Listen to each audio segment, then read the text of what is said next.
إن الحمد لله نحمده ونستعينه ونستغفره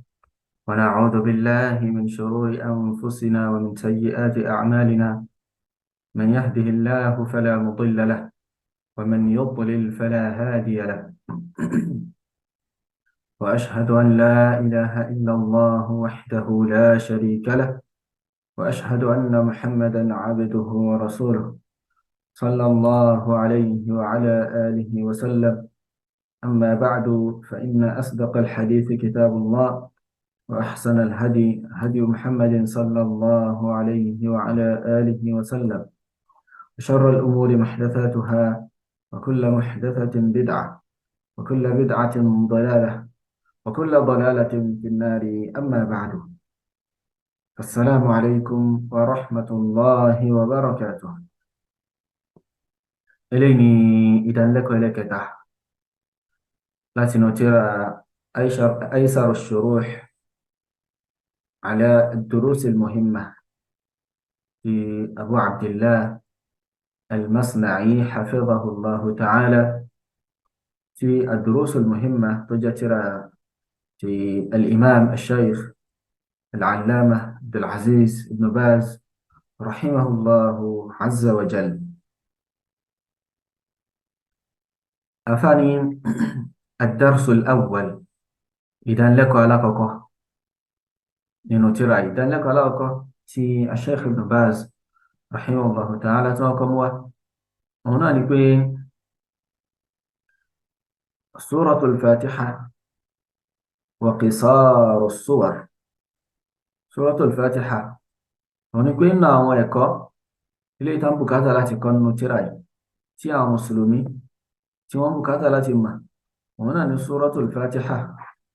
àti àwọn qisaru as-suwar àtàwọn sura míì kéékèèké, àwọn sura míì kéékèèké tó bá jọ.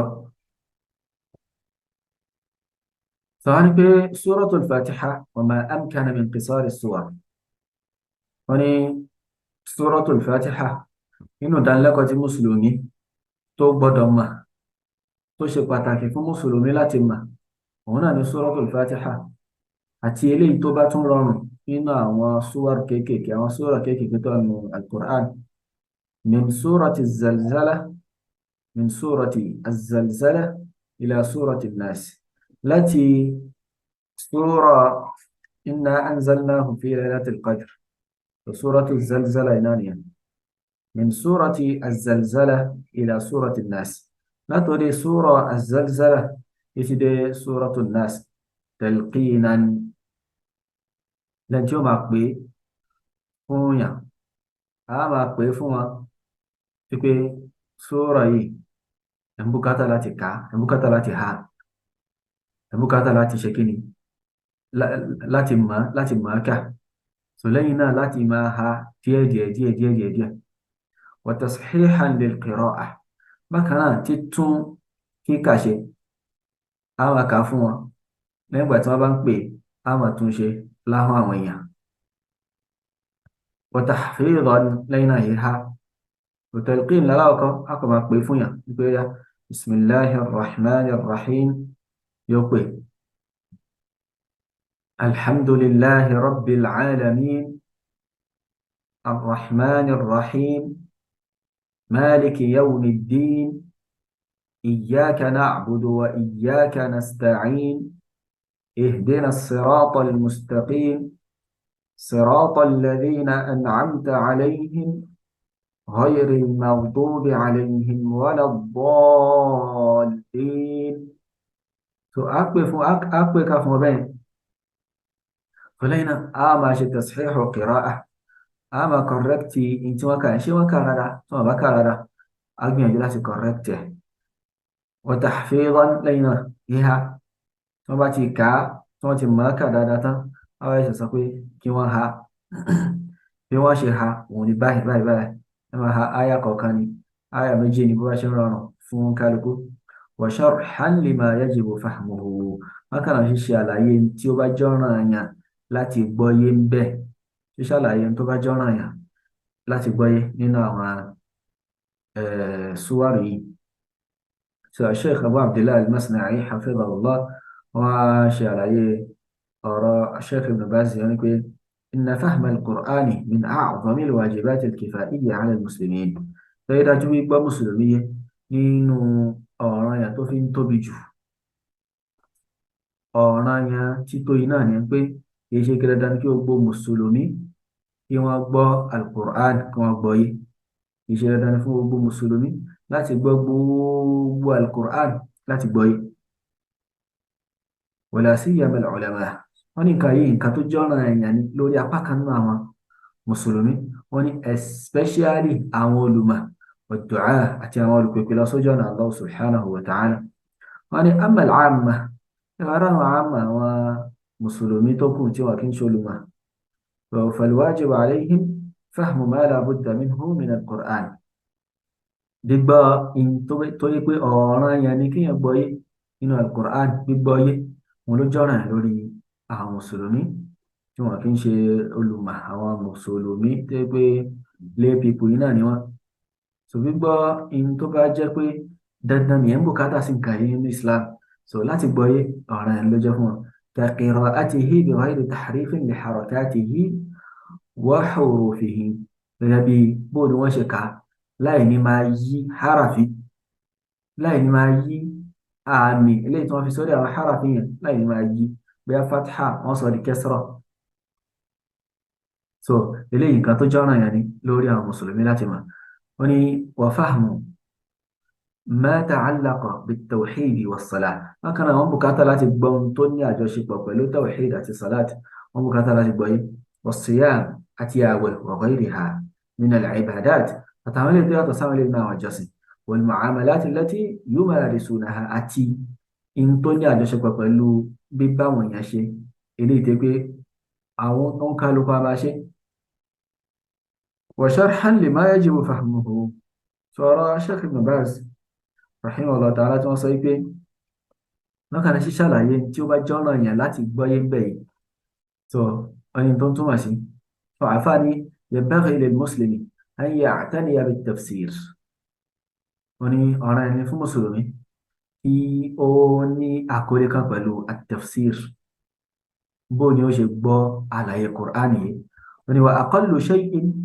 tó wá kéré jù tí ẹ lè ṣe níbi pé a fẹ́ gbọ́ Qur'an yìí òun náà ni mutala'atul kutubi allati ta'tani bi ma'ani al-kalimat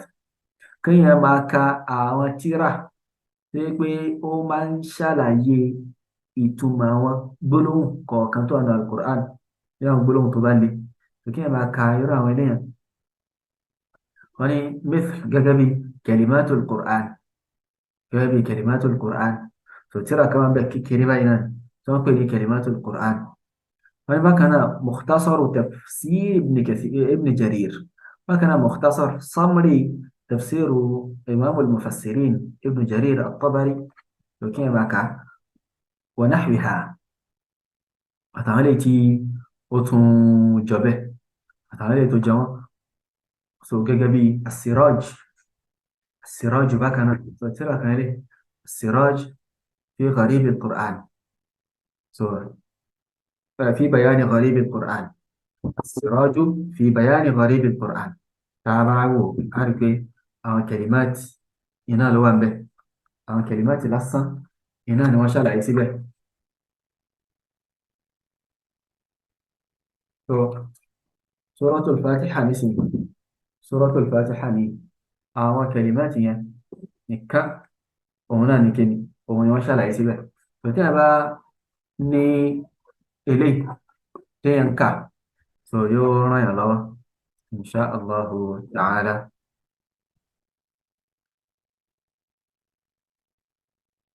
kí ló ṣẹlẹ̀ kí ló dé mò ń ṣe nǹkan lọ́wọ́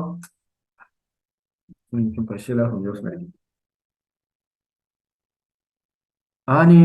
وقد طبعت عدة طبعات على حاشية المصحف سواسيتي وتفسير كلمات القرآن ياتين تجابه so wọ́n ti tẹ̀ ẹ́ lọ́pọ̀lọpọ̀ gbà wọ́n ti tẹ oríṣiríṣi copies pé wọ́n tẹ̀ sí etí Quran sí etí mushaf ebi tí a bá ń ka Quran báyìí èèyàn rí létí etí rẹ̀ wípé kẹ́límọ̀ yìí ìtumọ̀ rẹ̀ lé kẹ́límọ̀ yìí ìtumọ̀ rẹ̀ lé kẹ́límọ̀ yìí ìtumọ̀ rẹ̀ lé ní wàhálà jamilun wa ma'in eléyìí tó rẹwà ní tó sì ṣe kí n tí máa ń ràn yàn lọ́wọ́ tí máa ń ràn yàn lọ́wọ́ ẹ̀ náà ni. wọ́n á ní wal ana nísìnyí báyìí o nashra'u في تفسير مختصر للفاتحة. nísìnyí báyìí a bẹ̀rẹ̀ àlàyé kúkúrú fún alfatiha fún suratul fatiha sàlàyé kúkúrú lórí suratul fatiha ila akhiri ma dhakarahu shaykh rahimahullahu ta'ala títí dé parí èyí tí shaykh rahimahullahu ta'ala ìyá shaykh Ibn Baz tí wọ́n mẹ́ńṣà nínú àwọn súwárì yẹn láti suratu az-zalzala látòrí idha zulzilatil ardu zilzalaha títí dé suratu an-nas. wọ́n ní tafsiru suratul fatiha ìṣe àlàyé suratul fatiha. bismillahir rahmanir rahim alhamdulillahi rabbil alamin arrahmanir rahim maliki yawmiddin إياك نعبد وإياك نستعين اهدنا الصراط المستقيم صراط الذين أنعمت عليهم غير المغضوب عليهم ولا الضالين آمين. فنقرأ التفسير عليه. أرى فاتحة صفي الحمد لله يرى الله سبحانه وتعالى إنه يبرى سورة الفاتحة تصفي الحمد لله. الحمد لله يتمرني الثناء على الله تعالى بصفات الكمال والجلال مع المحبة والتعظيم والخشية. ونما شيء يفوى الله سبحانه وتعالى ما شكر فوى الله سبحانه وتعالى بل أن رؤية تقبي أو رؤية لي تبقى تبقى إليك الله سبحانه وتعالى تني مع المحبة والتعظيم والخشية. فأوان شيء يفوى pẹ̀lú ìfẹ́ iná ni èyí tá ń ṣe yìí ó kó ìfẹ́ sínú kò dàbí àwọn olórin tẹ́ pé wọ́n á máa ṣe ẹ̀yìn fún àwọn olórí lápèjúwe àbáwọn tí wọ́n bá rí kí wọ́n lówó lọ́wọ́ nítorí kan bá lè rí nǹkan gbà lọ́wọ́ wọn kì í ṣe nítorí pé wọ́n nífẹ̀ẹ́ sí wọn. wọ́n yìn wọ́n pẹ̀lú àwọn ìròyìn tí wọ́n ní kódà àwọn ẹlòmíì tún lè fi ìròyìn tí wọ́n ní sí láti fi yìn wọ́n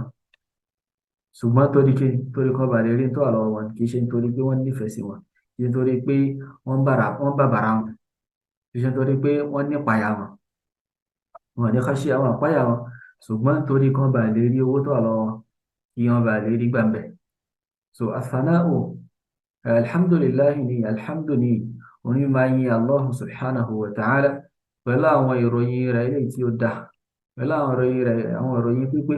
àwọn ìròyìn ẹ̀yìn pẹ̀lú pé kí ni pẹ̀lú pé yẹn nífẹ̀ẹ́ rẹ̀ yẹn sì ń gbéga yẹn sì ń páyà rẹ̀. so alhamdu yóò kó àwọn nǹkan yìí sínú.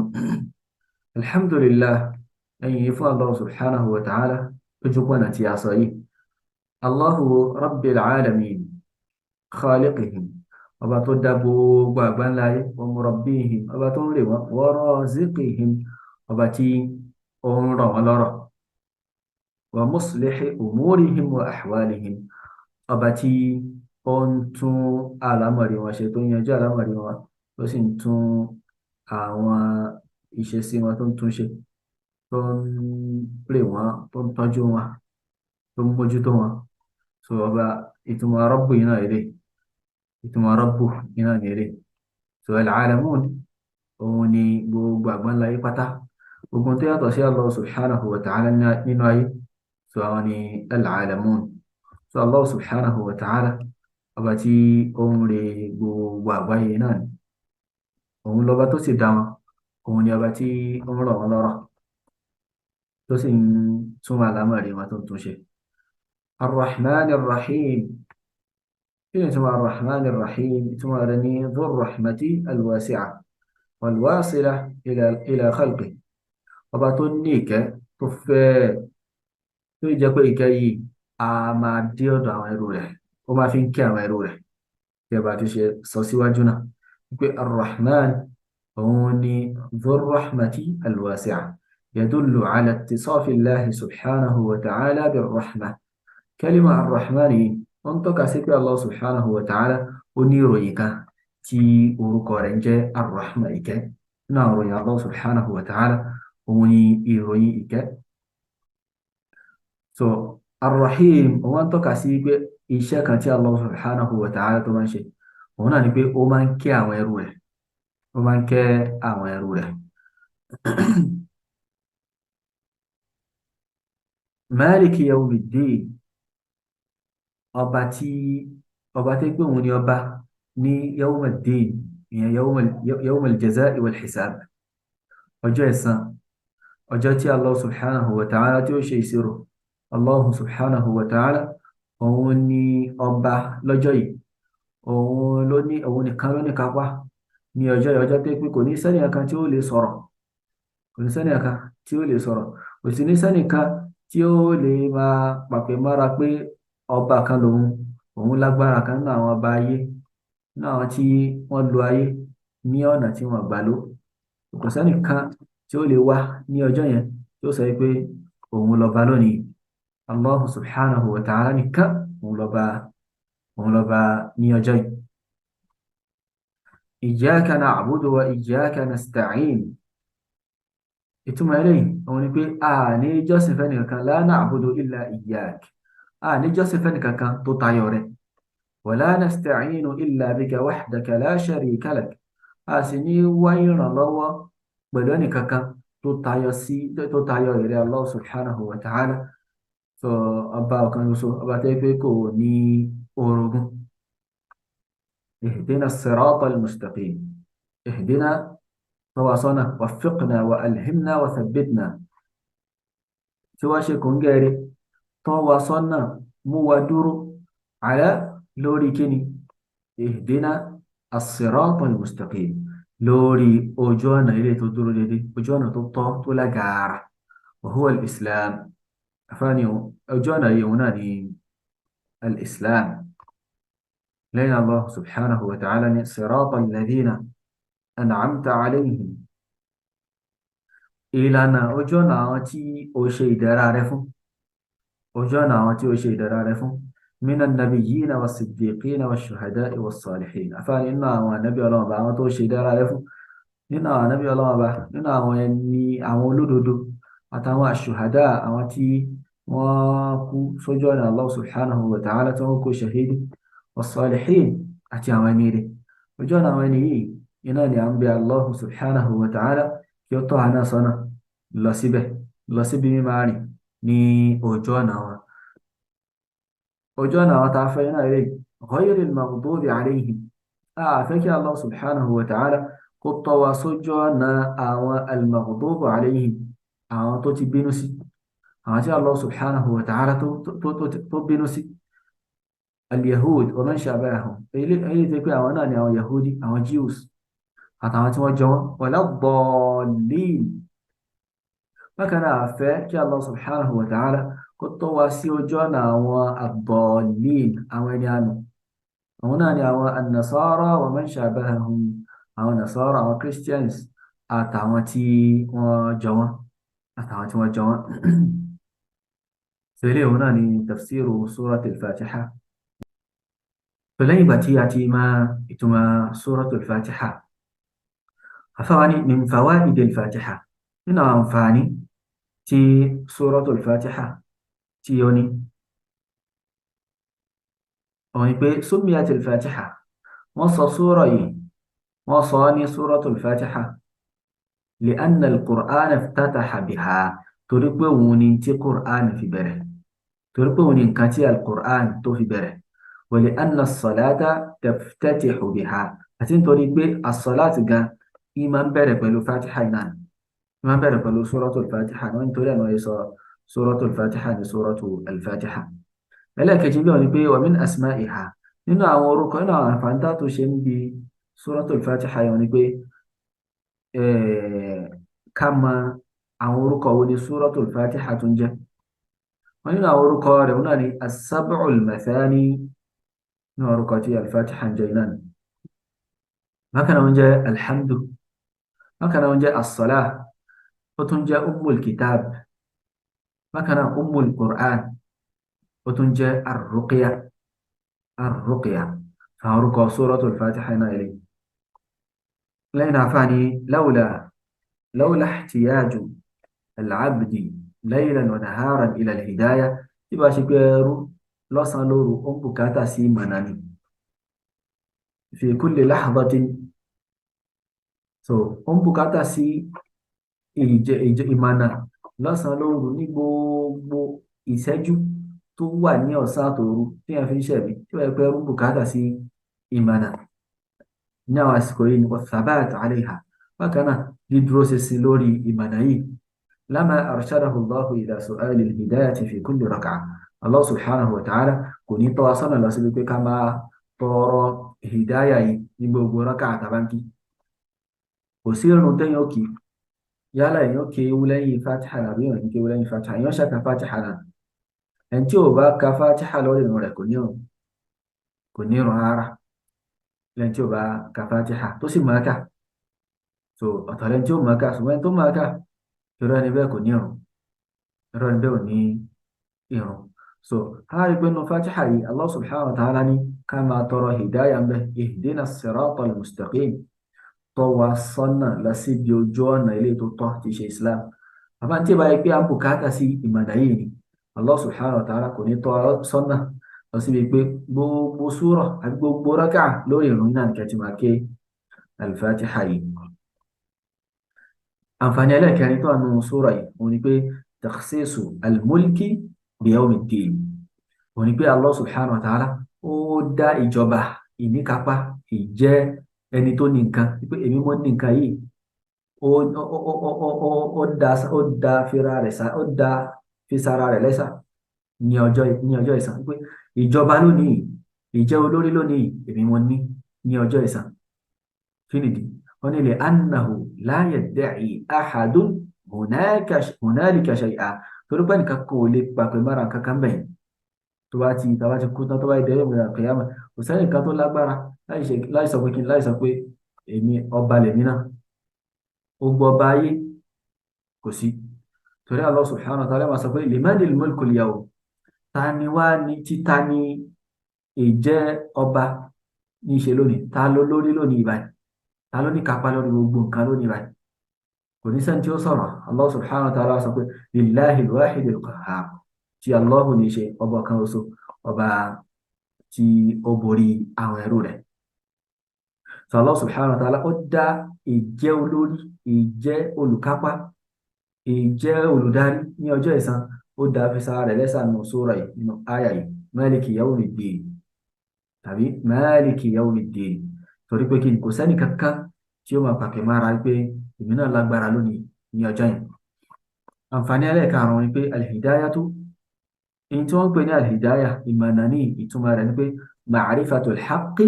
wal-'amalu bihi, mímọ̀ òdodo àti mímọ̀ fi iṣẹ́. ìtumọ̀ al-hidayah náà nìyẹn, mímọ̀ òdodo, mímọ̀ fi òdodo náà máa fi iṣẹ́. àǹfààní ẹlẹ́ẹ̀kẹfà tá a ṣe nínú sura yìí òun ni pé kẹ́límà iyyaka na'budu, gbólóhùn iyyaka na'budu, ìwọ nìkan la máa jọ́sìn fún. àfáàní tadfa'u ar-riya,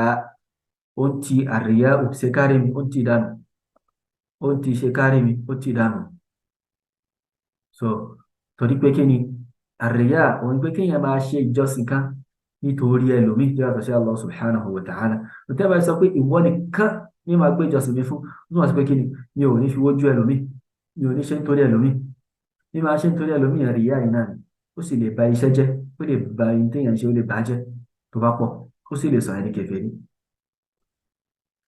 wọ́n ní wa iyyaka nasta'in, gbólóhùn pé ìwọ nìkan la máa wá ràn lọ́wọ́ lọ́dọ̀ rẹ̀ yìí, tadfa'ul kibriya, ó ń ti ìgbéraga dànù. òun túmọ̀ sí pé kí ni èèyàn fi ń rinlẹ̀ pé mi ò ní agbára kankan, kò sí agbára kan lọ́dọ̀ wa, ìwọ la máa wá ìrànlọ́wọ́ lọ sọ́dọ̀ rẹ̀, ìwọ la máa wá ìgbàlà, ìwọ la máa wá ìkúnlọ́wọ́ lọ sí ọ̀dọ̀ rẹ̀. wọ́n ní fa idha ufiya al-'abdu minhuma, tí Allah subhanahu wa ta'ala tó bá fi lè la ọmọnìyàn kúrò bí méjèèjì yìí, kúrò bí ríyà ń ṣe kárí mi àti kúrò bí al-kibriya ní máa ṣe gbéraga, ní máa ṣe mọ́tómọ́tó pé mo lè ṣe. so tí Allah subhanahu wa ta'ala tó bá fi lè la yàn kúrò níbi méjèèjì yìí wa min maradil jahli wad dalala tó sì la yàn kúrò níbi àìsàn àìmọ̀kan àti àánú bí ihdina sirata al-mustaqim tó la yàn kúrò níbi àìsàn àìmọ̀kan àti àánú pẹ̀lú ihdina sirata al-mustaqim àdúrà tá à ń ṣe pé fi wá mọ̀nà lọ síbi ojú ọ̀nà ilé tó tọ́ ufiya min amradihi wa asqamihi. So, tí wọ́n عوفي من أمراضه وأسقامه ورفع في أثواب العافية وتمت عليه النعمة كان من المنعم عليهم. So wọ́n fi lè láàyàn kúrò bí àwọn àìsàn àánú tí wọ́n fi là kúrò bí àìsàn àìmọ̀kan àìsàn àánú ورفع في أثواب العافية wọ́n wá gbóǹtọ̀ tí wọ́n gbéga pẹ̀lú àwọn aṣọ àlàáfíà àwọn aṣọ pé ó ti là kúrò bí àìmọ̀kan ó ti là kúrò bí àánú وتمت عليه النعمة tí ìdẹ̀ra Allah subhanahu wa ta'ala tó sì pé lórí rẹ̀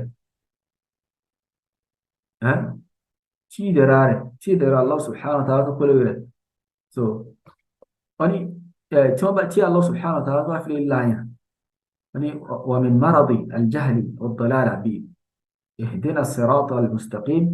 tí ó bá fi lè láyàn pẹ̀lú kúrò níbi àìsàn àìmọ̀kan àti àánú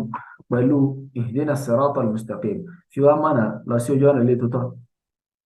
àfààní ufiya min amradihi wa asqamihi wọ́n là kúrò níbi àwọn àìsàn rẹ̀ gbogbo àìsàn tó wà níbi àríyá alkibriya aljahl abdalal ìṣekárí mi máa ṣe mọ́tómọ́tó máa gapá bákan náà àìmọ̀kan àti àánú so wọ́n á ṣe kí ni wọ́n á la irú yẹn bẹ́ẹ̀ wọ́n á là kúrò níbi àwọn àìsàn yìí wa rufi'a fi athwabil afiya wọ́n á sì gbéga Allah subhanahu wa ta'ala yóò gbóǹtàn ga nínú aṣọ àlàáfíà bí ó là kúrò bí àwọn àdánwò yìí wa tammat alayhi ni'mah yóò rẹni bẹ́ẹ̀ sì ní tí Allah subhanahu wa ta'ala bá fi lè ṣe nǹkan yìí fún ìdẹ̀ra Allah subhanahu wa ta'ala ó ti pé lórí rẹ̀ ó ti pé lórí irú ẹni bẹ́ẹ̀ wa kana min al-mun'ami alayhim irú ẹni bẹ́ẹ̀ ó sì máa wà nínú àwọn tí Allah subhanahu wa ta'ala tó ṣe ìdẹ̀ra rẹ̀ fún àtàkàlẹ̀ kan pé min alladhina an'ama Allahu alayhim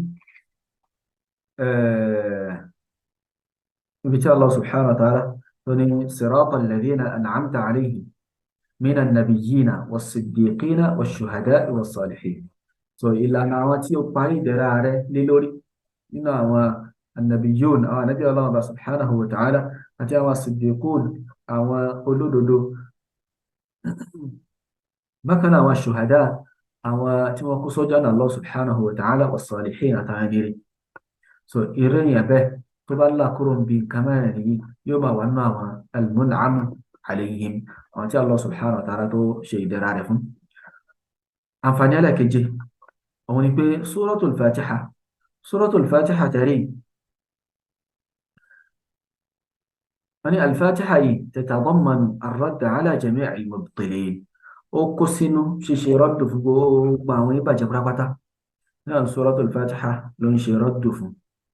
gbogbo àwọn oníbàjẹ́ òun ni suratul fatiha ló ń ṣe rọ́dù fún ala al-yahudi wan nasara wal malahida suratul fatiha ó ń ṣe rọ́dù fún àwọn yahudi ó ń ṣe rọ́dù fún àwọn nasara àwọn jews àwọn christians àtàwọn malahida àwọn atheists wa ala ar-rafida suratul fatiha ni ó ń ṣe rọ́dù fún àwọn ar-rafida àwọn tó pé àwọn sàábì ànábì sallallahu alayhi wa sallam wọ́n dáná lọ́wọ́ wọn máa bú wọn wọn máa pè wọ́n ní orúkọ kórúkọ wọn máa ṣépè fún wọn máa làánà wọn suratul fatiha yìí ó ń ṣe kí ó ń ṣe rọ́dù fún wọn fún àwọn rafida yìí àwọn rafida wo allati tu'adi al-mun'am alayhim min as-sahaba radiyallahu anhum àwọn rafida jẹ́ pé wọ́n ń ṣe ọ̀tá àwọn tí Allah subhanahu wa ta'ala tó parí ìdẹ̀ra rẹ̀ lé wọn lórí tí í ṣe àwọn as-sahaba àríkò nínú àwọn as-sahaba àrínú as-siddiqun àrí ash-shuhada àṣírí as-salihun bákan náà àríwá lóríṣiríṣi tí Allah subhanahu wa ta'ala tó fi ń sọ̀rọ̀ nípa àwọn pé àwọn eléyìí àwọn ti dé ipò kan tẹ́ pé wọ́n á wọ àlùjánnà àwọn ọmọ àlùjánnà yìí náà ni wọ́n so tòun ti bí àwọn Rāfidah yìí wọ́n ń ṣe kí ni wọ́n ń ṣe ọ̀tá wọn láti pé sura yìí ó ń ṣe rọ́dù fún irú àwọn eléyìí ó ń tako irú àwọn èèyàn báyìí irú àwọn Rāfidah yìí وعلى القدرية والجبرية سورة الفاتحة ناني وانشراد في القدرية كيوان جبرية القدرية وأنتم تقول كدرة سواء تقول ما الله سبحانه وتعالى بكنا الجبرية وأنتم سايبي gbogbo nǹkan tá à ń ṣe wọ́n ń fọ́ọ̀sì wa láti ṣe gbogbo nǹkan tá à ń ṣe Allah subhanahu wa ta'ala ń fọ́ọ̀sì wa láti ṣe òun túmọ̀ sí pé èèyàn ṣe ẹ̀ṣẹ̀ Allah wa tún ní òun fi àjẹ tó bá jẹ́ ẹlẹ́ṣẹ̀ ó túmọ̀ sí pé kí ni Allah bá ń fọ́ọ̀sì wa ó tún wá ṣe kí ni ó tún wá fi àjẹ wa ó ń ṣàbòsí fún wa ní lọ́dọ̀ àwọn ilé tàbí èèyàn tó ń ṣe dáadáa náà tètè wọn sẹ́lẹ̀ sàn lórí rẹ̀ ó ń ṣe dáadáa ètò ń sẹ́lẹ̀ sàn lórí rẹ̀ ẹ̀yin náà lè fọ́ọ̀sì láti ṣe dáadáa ètò wọn sẹ́lẹ̀ sàn lórí rẹ̀ láti pé èrè pálásán ilé yẹn so àwọn ilé ni àwọn al-Jabriyya bákan náà sura yìí ó tún ń ṣe rọ́dù fún àwọn as-Sufiyya àwọn Sufi al-munharifa àwọn tí wọ́n ti gúrí kúrò lójú ọ̀nà al-munharifati ala as-sirati al-mustaqim tí wọ́n ti gúrí kúrò ní ojú ọ̀nà eléyìí tí ó dúró tó lágara wa ala sa'iri al-mubtadi'a bákan náà suratul Fatiha yìí ó ń ṣe rọ́dù fún gbogbo àwọn oníbídà àpáta ó ń ṣe rọ́dù fún gbogbo àwọn oníbídà àpáta yìí náà so eléyìí ni ìparí àlàyé lórí suratul al-Fatiha so lẹ́yìn náà fọwọ́ wọn sura ìmí ti ṣe suratu az-Zalzala suratu az-Zalzala so adúró báyìí bi idhnillahi azza wa jalla subhanaka allahumma wa bihamdik ashhadu an la ilaha illa ant astaghfiruka wa atubu ilayk wassalamu alaykum wa rahmatullahi wa barakatuh